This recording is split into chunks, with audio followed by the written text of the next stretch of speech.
What's up, everybody? This is Rob Barrington here, and I'm here for another weekly challenge with the robots. We had a breakthrough last week. For the first time ever, I tried a non-best hand challenge, and it was amazing, to be honest. And all of the feedback proves that you guys liked it as much as I did.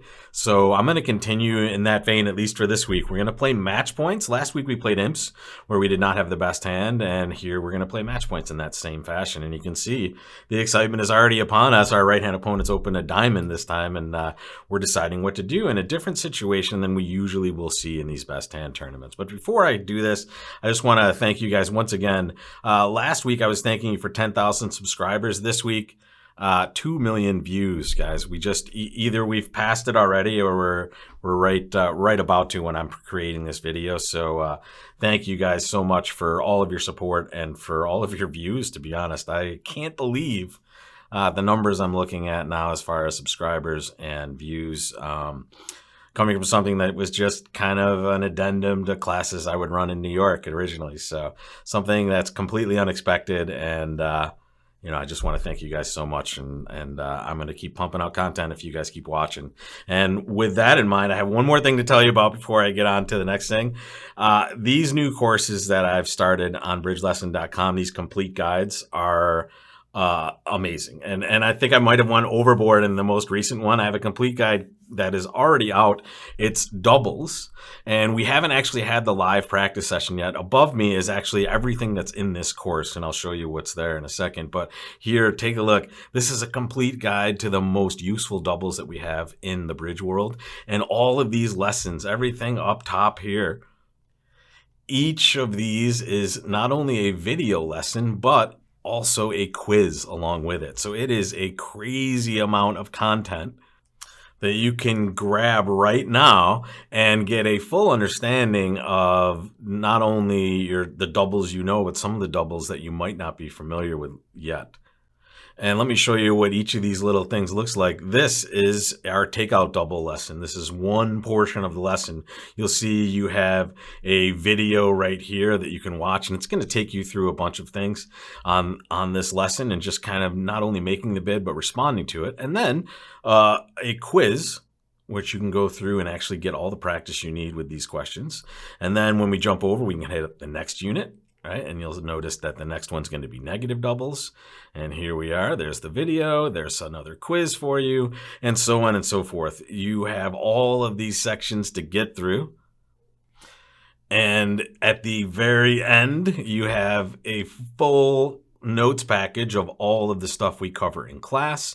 You also have a place where you can ask questions and or prepare for class and just get a question asked in the live session. And then last but not least, guys, this Wednesday, May 25th, is a live practice session with all of this content above. Now, don't worry, if you can't make it on May 25th, this live practice session will be replayed and edited so that you can go in and get practice when you want. So this is a self-directed course, basically. All the content is there. There's only one other piece of content we're going to add to it, and we're going to do that this Wednesday live. So guys, if you haven't seen these yet, there are two versions of this. There's the Slam complete guide that's already on the site, and the doubles complete guide that's almost all on the site except for this one last live session, which I am just reminding you of will occur this Wednesday. So now that I've gotten all the advertisement out of the way and all the thank yous, and again, appreciate the 2 million views threshold, that's just unbelievable.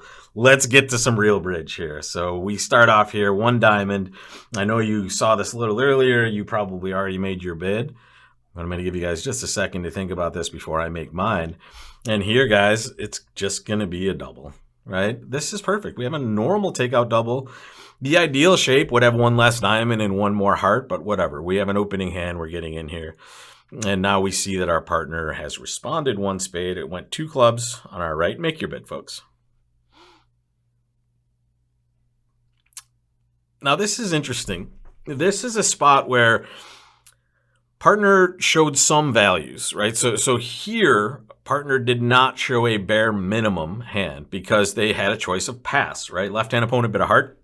Partner could have passed, so partner has some values. But I would guess, yeah, the robot will still think this is some sort of extra values if we bid two spades, which is why we're not going to do it, actually. I don't want to excite the robot here and make them think we have more when we have our garden variety minimum. And to be honest, not too upset if they want to just play some clubs here. And here we go. Okay, so they're bidding a little bit more here, and now they've gotten themselves to the 3 diamond level. Make your lead now. This is interesting. This is why these non-best hand tournaments are, a little more interesting, because we have different hands, right? We know we don't have that extra piece of information that we have the best hand at the table, and we're likely to be defending way more often in this format than the other. So usually you would just see the ace king of clubs and you would lead the ace of clubs. However, I'm going to lead a diamond because here's what we know. We know left-hand opponent has at least 4 hearts. We also know that they prefer diamonds to clubs. So when you think about this on opening lead, think about what declarer is usually going to do. The declarer has suggested 5 diamonds and 4 clubs. So what's their strategy going to be? Well, it's going to be probably to, maybe draw some trump, but also to rough some of their clubs, their side suit, in that dummy over there. So I want to keep this from happening as much as possible. And it looks like I can keep it from happening at least twice, right? So here, there's that shortness in clubs over there that they're going to hopefully try to take advantage of. And we're going to be on the spot here with the king. We could duck this and hope partner had the queen or the jack, but that seems like a heck of a lot of risk here, especially because righty bid clubs. So here we're just getting those diamonds off dummy. We're not terribly worried about declare developing a suit. In fact, if they're going to develop one, it might be spades here. Look at this. Our partner has probably 1 honor in that suit left. Let's see. There it is. Ooh, no. They're going to get a pitch there. So let's see. What do we know about the count there? Let's see. That was righty. Righty had only 1 spade, right? Is that right? And they also showed diamonds and clubs. Here we go. They're letting our partner win this. Here comes a heart through. And now here comes that last setup. We can see, they had 5 clubs, it looks like. There goes that losing heart. They were 5-5-2-1. So the counting helps. It helps you to know you're losing all the rest of the tricks. So you can get the count right in this spot. And let's take a little peek on the result screen after this. It doesn't look like we had a ton that we could. I mean, maybe in this spot we have really nothing we can accomplish other than what we've done so far here.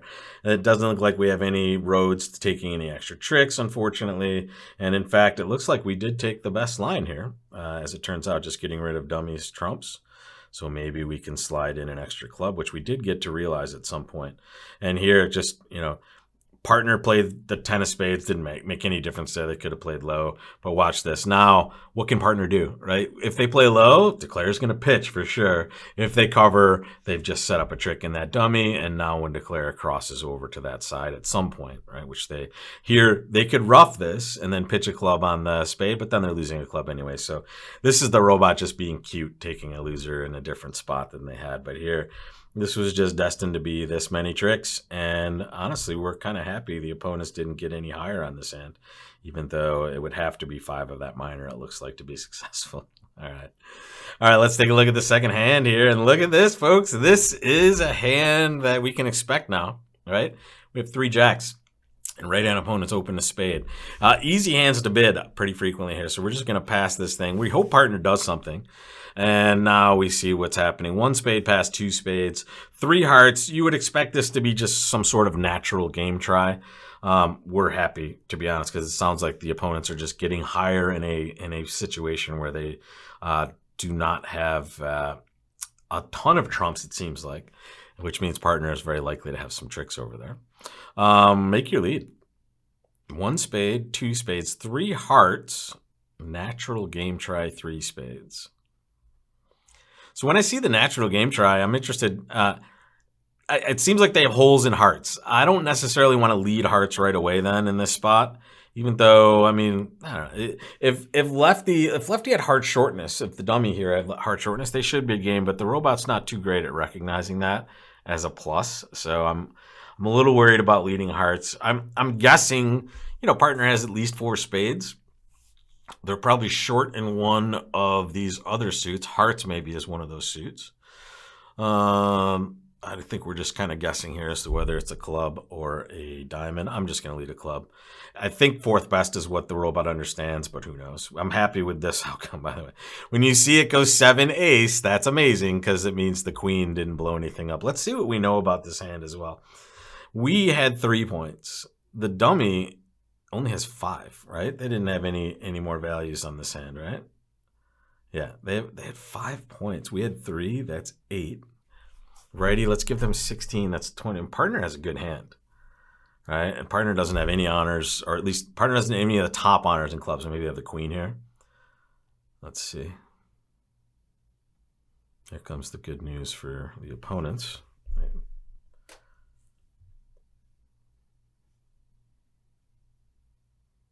And this is tough here. I'm just going to keep parity with the dummy over there. Even though they did show some hearts to our right, so maybe not too much parity is needed here. What's happening? There we go. He's tapping declare.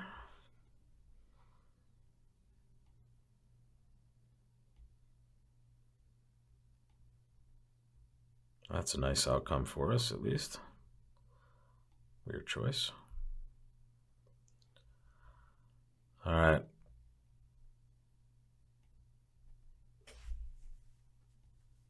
I'm not sure why the robot chose never to lead hearts. Maybe they thought they were finessing themselves, but in fact, they were kind of, but they should know declare can always do this. Look at partner's hand. This is such a weird spot. Let's take a peek. So that's it for this one, guys. 3 spades. It doesn't look like we could do a ton more. I think at the end there, our partner wanted to play heart at some point, but dummy's always going to be able to rough a heart. So on this one, we're just destined to see them playing spades. We're kind of happy they're only playing in 3.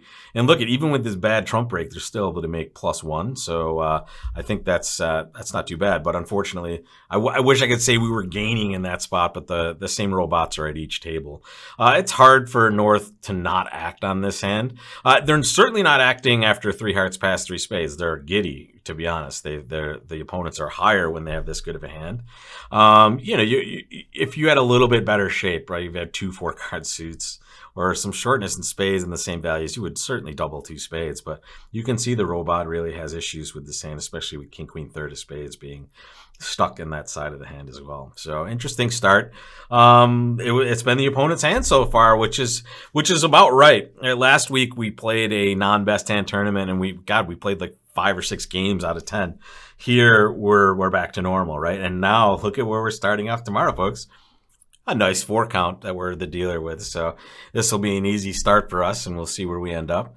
And who knows, guys, we could end up making a serious decision with this hand at some point. So you never know. We'll stick with it. And I will see you guys for that, or I will see you guys for the doubles complete guide here. Don't forget bridgelesson.com for this. I'll put the link right into the comments and the description below. But jump on in, guys. You think these lessons are good on YouTube? The Bridge Lesson complete guides and any lesson on the site is a much more comprehensive and much more structured lesson than what you're used to here. And here you're going to get to know all about doubles. And not only that, you have a bunch of notes you can go home with and look at for the rest of time and get your practice and your understanding of those competitive auctions down. So I'll either see you back here for another challenge or on bridgelesson.com for that amazing new content. All right, guys, take care. See you soon.